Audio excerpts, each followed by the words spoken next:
What is going on, YouTube? Today we're back in the goddamn recording studio, aka my room, to talk about the term functional and how it's used within the confines of the fitness industry. This video isn't intended to target certain brands or books or anything that are affiliated with the term functional. It's more to do with how the term functional is used and misinterpreted within the fitness community. For instance, people think that jumping on a Bosu ball and doing split squats or God knows what, or jumping on a Bosu ball and doing whatever is more functional than someone doing bicep curls. It really does depend on the outcome and the specific task or the outcome that we're trying to achieve. Because the term functional is really defined by trying to achieve a specific task or a specific outcome. Usually exercises like curls or any sort of isolation exercise or bodybuilding regimens and training interventions in particular are bashed for being not functional, but they are totally functional provided the goals are more physique and hypertrophy orientated,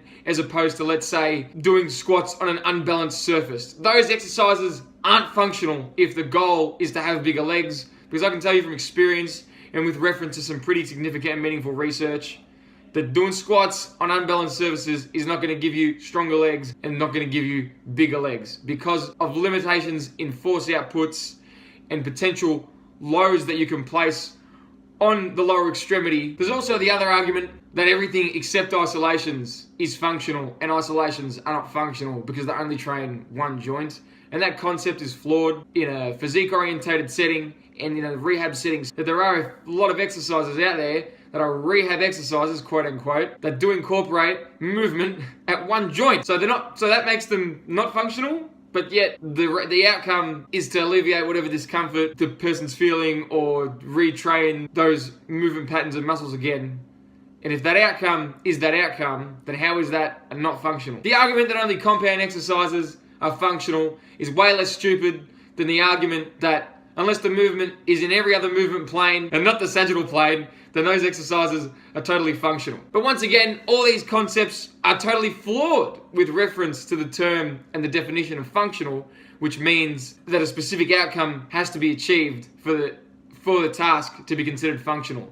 Therefore, let's use the example of bicep curls again. Bicep curls are the most goddamn functional thing on the planet if you want bigger arms, because there is no way in hell that you're going to get bigger arms by not doing an elbow flexion isolation exercise. And yes, the other argument exists that just performing heavy compound exercises that include elbow flexion in them, like rows under eccentrics, of course, not just the concentric, so not just bench press isn't going to give you bigger arms, I can guarantee you that. So if you're doing bench press with bigger arms, like in bigger biceps particularly, you'll get bigger triceps maybe in the first few months of training, but then beyond that, more stimulus needs to be applied in the form of, like, obviously progressively overloading with volume in some way needs to be applied in order for you to get bigger biceps and bigger triceps. You don't have to think about this in terms of just thinking about the size of your arms, even the size of your quads.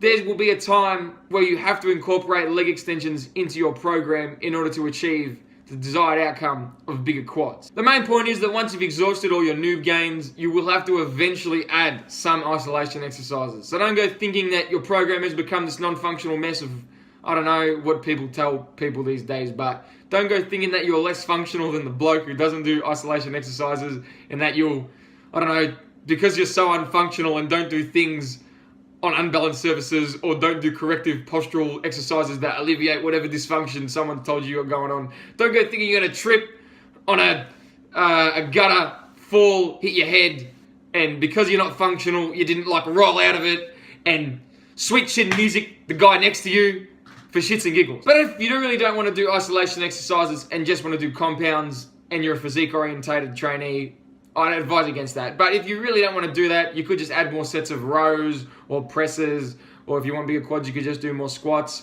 Eventually, you will run into some issues with that because not all volume is created equal.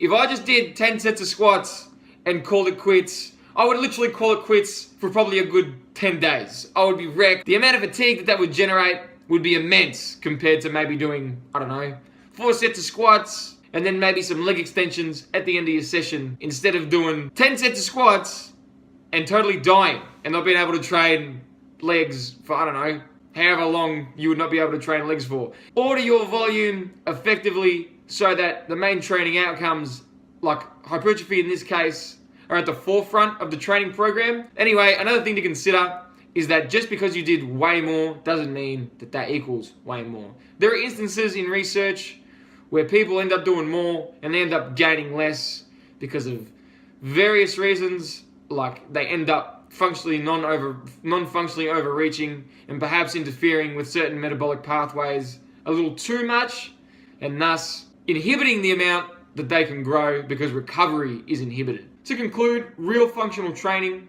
is performing activities that facilitate a specific outcome.